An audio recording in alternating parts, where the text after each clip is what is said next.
Welcome to Behind the HOA Walls, where the quietest neighborhoods hide the loudest truths. Have you ever wondered what really goes on behind those perfect lawns, polite smiles, and HOA rules that seem to control everything? This is where the masks come off. We don't just talk about neighborhood drama. We uncover stories of power, control, and the people brave enough to stand against it. Sparkle's conscience says, when you see injustice, you can't just look away. Something deep inside you want to set things right, even in the smallest way. So if you hit subscribe right now and turn on the bell, you're not just watching a channel. You're joining a story that's bigger than all of us. Before we dive into today's story, click subscribe, because once you see what really happens behind the HOA walls, you'll never look at your neighborhood the same way again. I live at the end of a narrow cul-de-sac that kisses the edge of a small creek. When I first moved here, I thought it was paradise, the kind of quiet neighborhood where everyone waves, dogs bark lazily at sunset, and the sound of crickets blends with the hum of porch lights. My little wooden bridge was my pride. It wasn't much, just a private crossing from the main road to my property. But I built it myself. Reinforced planks, steel braces underneath, painted every summer. That bridge was more than an entrance. It was a symbol of peace I had earned after years of working construction. Everything was fine until the HOA decided to elect Karen. Now, I know everyone online says they have a Karen in their neighborhood, but I swear, ours could have been the blueprint for the meme. Platinum hair, permanent sunglasses, a voice that sliced through air like a power tool. She wasn't just entitled. She believed she was chosen by the universe to bring order to our community. At first, her complaints were small. My mailbox was too rustic. My lawn didn't match the aesthetic standards. But then she found a new target, my bridge. She called it unsafe, unsightly, and non-compliant with HOA aesthetic values. I tried to explain it was on my property, fully inspected, structurally sound. But logic and Karen never belonged in the same sentence. Weeks passed, and she kept leaving letters taped to my gate. Demands, warnings, fines that weren't even real. The HOA didn't have jurisdiction over private easements like mine. I ignored her, thinking it would blow over, but instead it escalated. One morning, I woke up to the rumble of a diesel engine. When I looked outside, I saw a massive cement truck crawling over my bridge.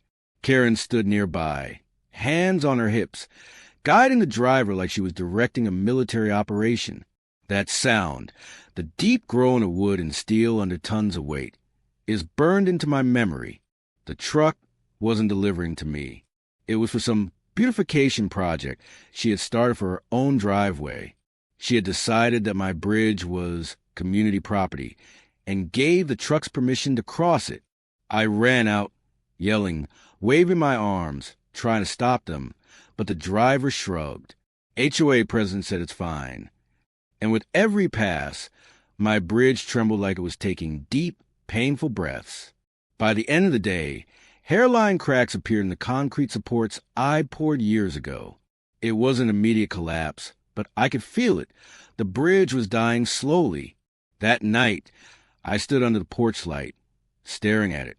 The moonlight shimmered off the creek below, and the bridge creaked like it was whispering its exhaustion. I had built that thing with my own hands, every nail, every bolt. Seeing it scar like that felt personal, like someone had vandalized a part of my identity. I thought about calling the police, but what would I say? The HOA lady is abusing my bridge.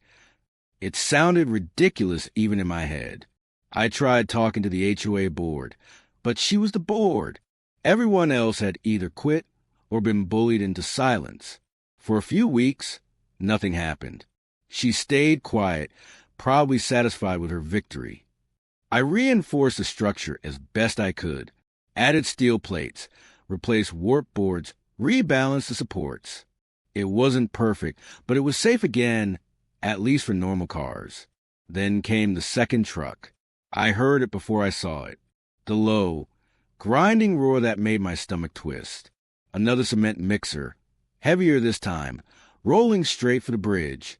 Karen followed behind in her SUV, smiling like she'd just solved world hunger. I sprinted to block the path, shouting, waving my hands again, but the driver didn't stop. He hesitated, maybe confused, but she leaned out her window and screamed, "Go! It's HOA property. He can't stop you." The truck rolled forward. The bridge moaned again, louder this time, like an old man gasping for air. Boards cracked. Bolts screamed. I felt my throat tighten. The whole world slowed down, and then it happened. One sharp snap, a sudden tilt, and a sound like thunder. The bridge collapsed under the weight. The cement truck dropped half its front end into the creek, concrete spilling like gray lava, water exploding upward. The noise was deafening. I just stood there, frozen. Karen screamed, not out of guilt or shock, but anger. She actually blamed me, said I had set her up with a faulty structure to embarrass the HOA. She stood there on the edge, shouting, waving her phone, threatening lawsuits. I didn't hear a word. My heart was pounding in my ears. The bridge, my bridge, lay in ruins, the creek clogged with debris and wet cement. The moonlight that used to dance on the water now reflected off chaos.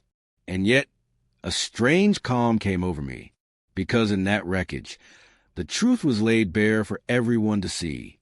The neighbors gathered, phones out, whispering.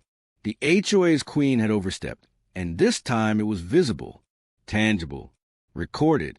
That was the night everything changed. Not just the bridge, but the balance of power in our little community.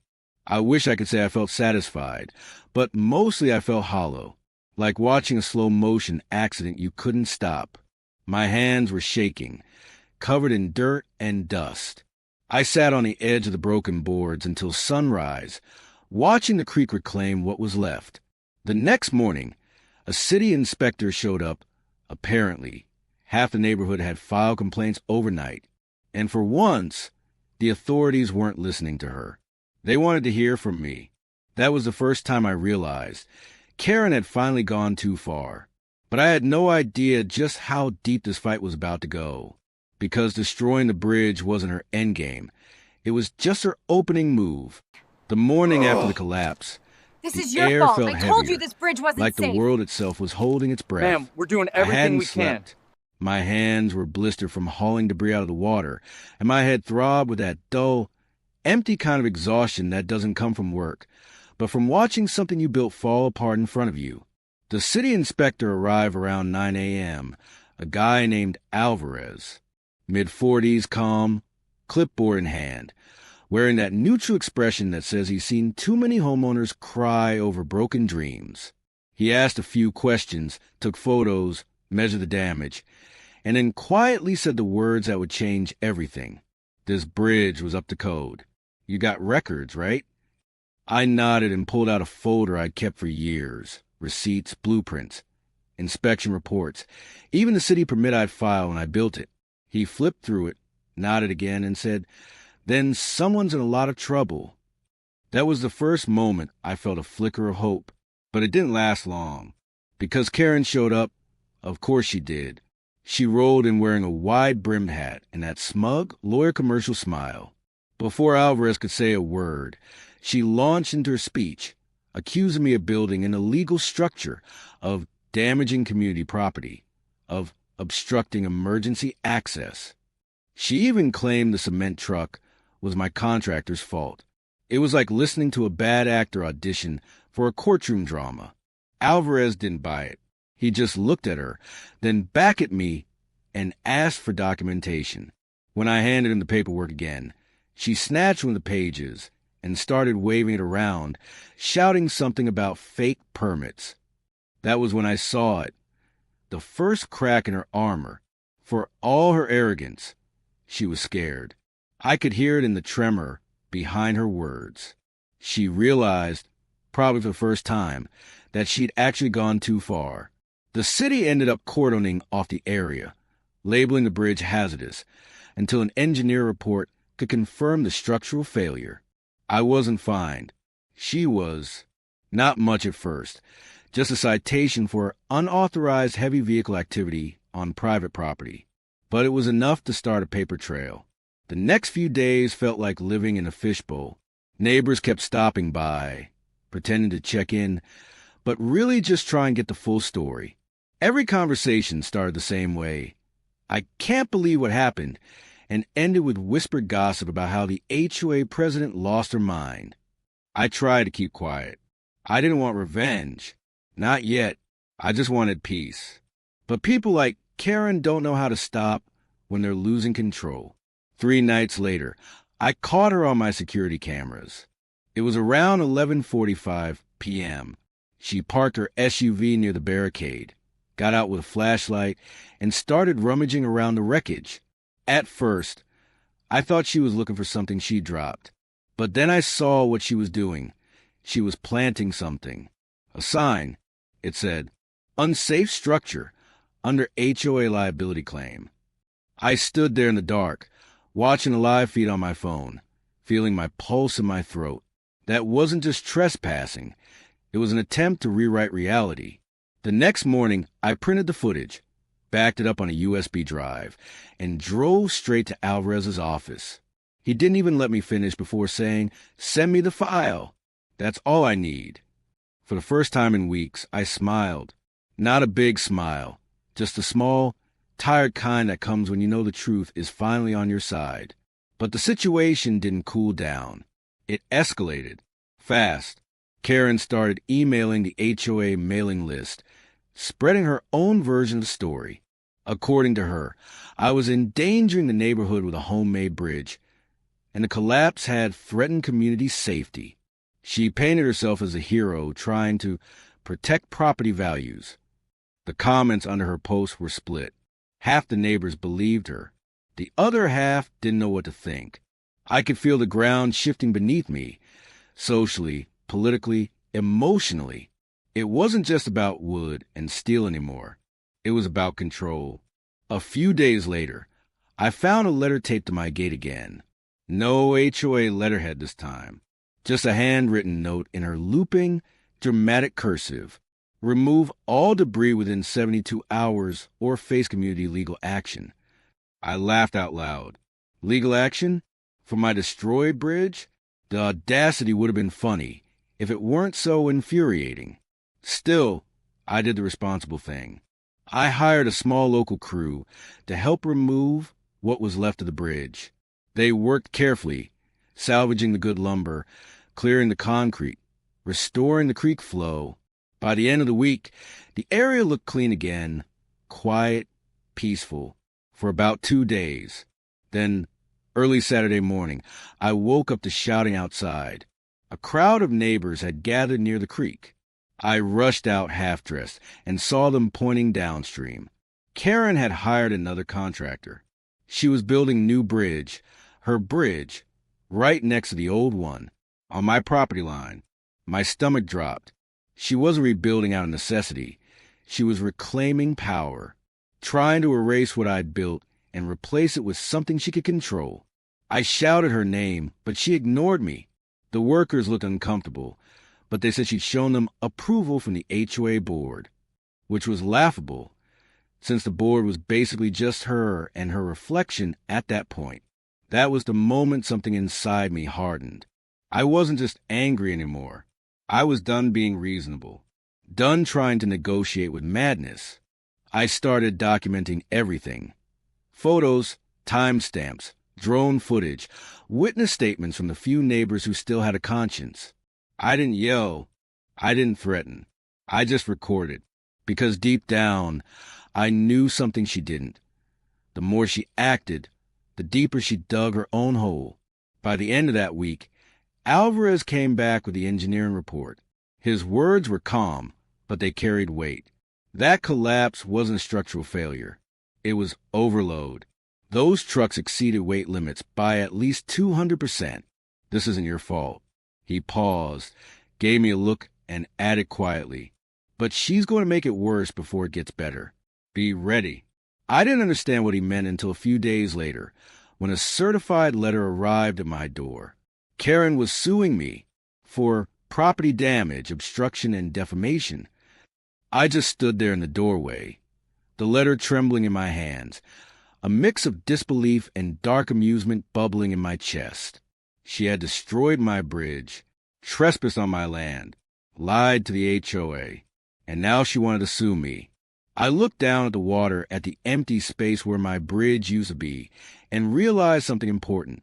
This wasn't about rules anymore. It wasn't even about revenge. It was about principle. And I was finally ready to fight. The certified letter sat on my kitchen table for hours before I opened it. Part of me hoped it was a bluff. Karen loved her theatrics, and I figured maybe this was just another scare tactic. But when I finally tore it open and saw the official stamp, the line about plaintiff, Karen L. Matson, president of the Willow Creek HOA, made my stomach turn. It was real. She'd actually filed a lawsuit. That night, I didn't sleep. I sat at my desk scrolling through emails, texts, every scrap of communication between us. I wasn't sure what I was looking for, only that I needed something solid, proof of what she'd done, something that would hold up in court. By midnight, I had a folder on my desktop called HOA_war. Inside were videos of the trucks, photos of the collapse, screenshot of her posts, and a copy of every letter she'd left on my gate. Each file was a piece of the story, fragments of reality she couldn't spin away. The next morning, I called a local lawyer, a quiet guy named Grant who'd handled property disputes before. He listened, didn't interrupt, then said in a low, calm voice, "She's overplaying her hand. You don't fight this emotionally. You document it." Those words became my mantra. Don't fight angry. Fight smart. The court date wasn't for another 6 weeks. But in a town as small as ours, that might as well have been 6 years. Everyone had an opinion. Half the neighborhood treated it like a soap opera. The other half avoided me completely, like my driveway was cursed. Karen, meanwhile, acted like a politician on a campaign trail.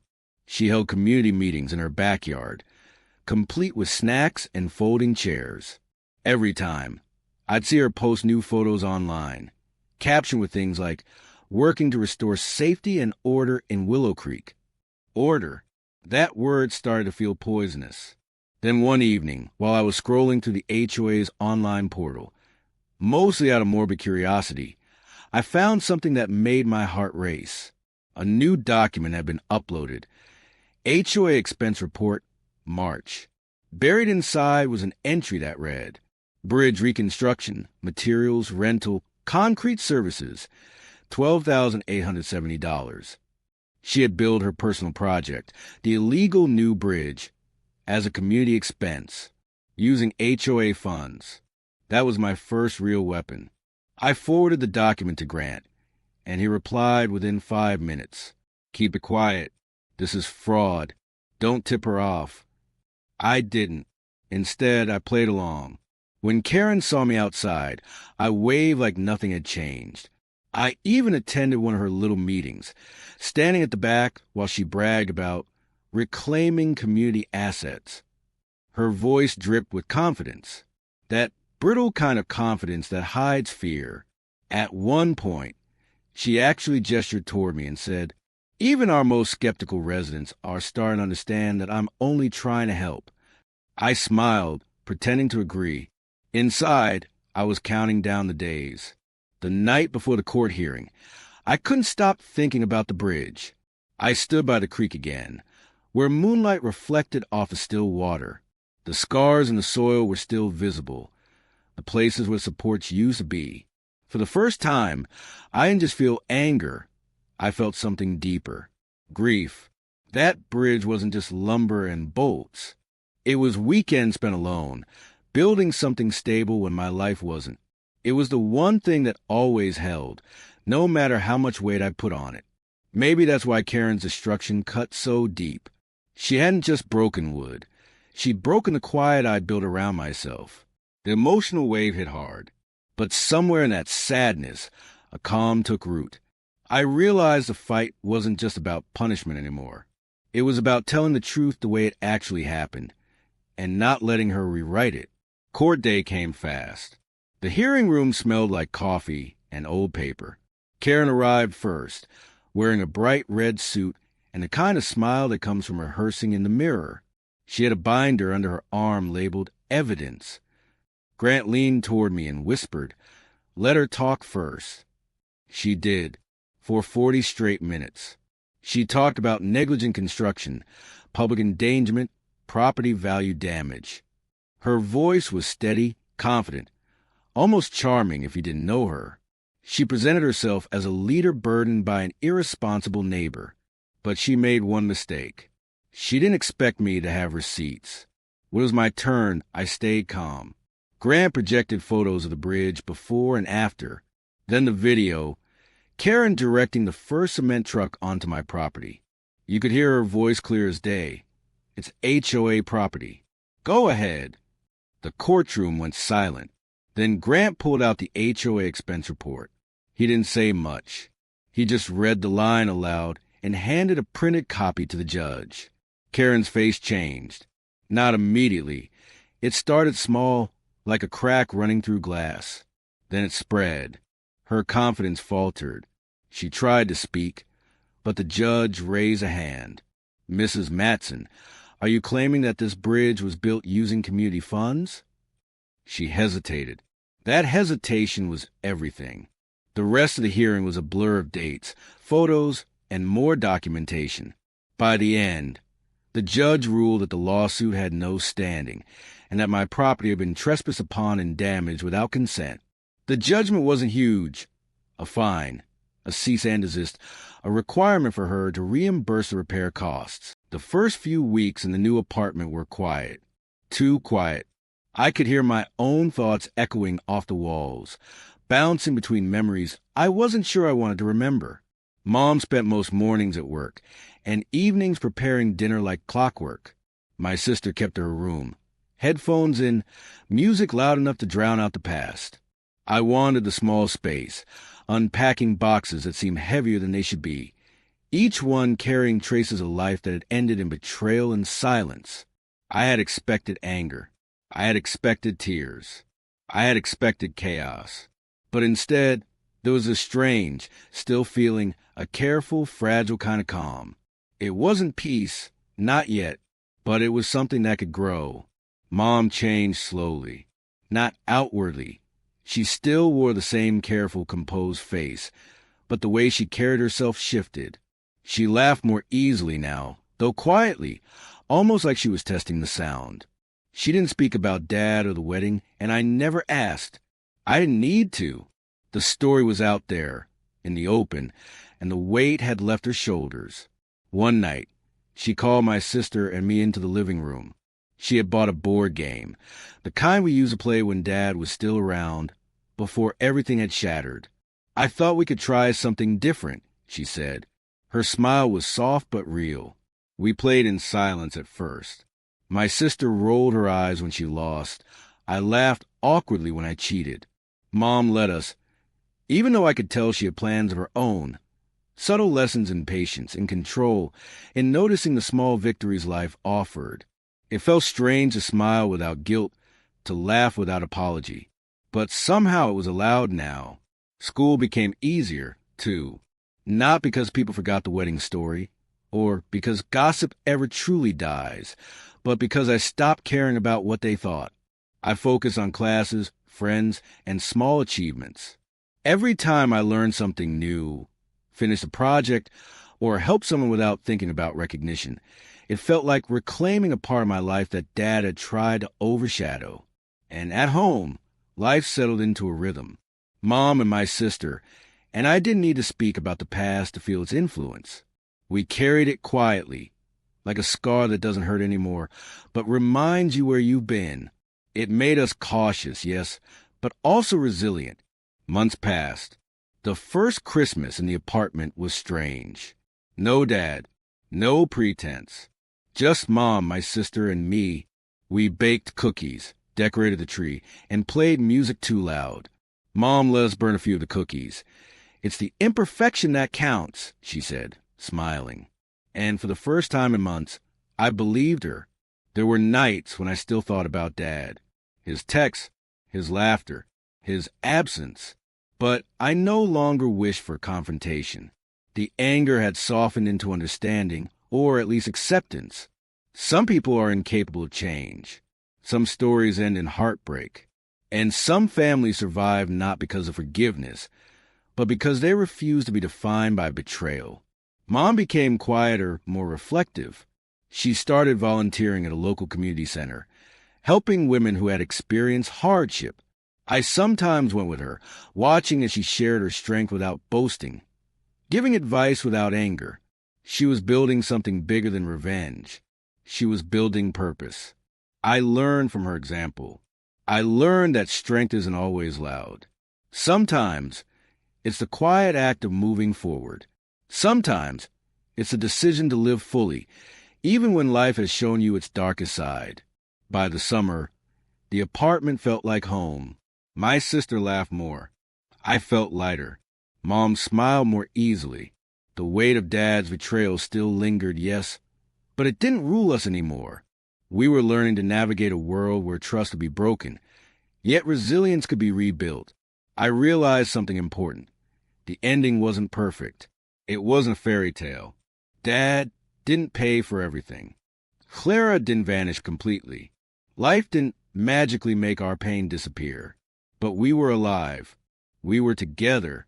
And we had reclaimed ourselves. Sometimes I walk past the old house. The paint is faded. The garden overgrown. I don't miss it. I don't mourn it. That house belongs to a chapter that is over. Mom, my sister, and I, we belong to what comes next. One evening, Mom said quietly while looking out the window, "Some things you can't control. Some people you can't change. But you can always choose how to live after." I nodded. For the first time, I felt it, the truth in her words. A bitter truth, yes, but one that could carry us forward. We didn't know what the future held. We didn't pretend to. But for the first time in a long time, we felt ready. And that was enough.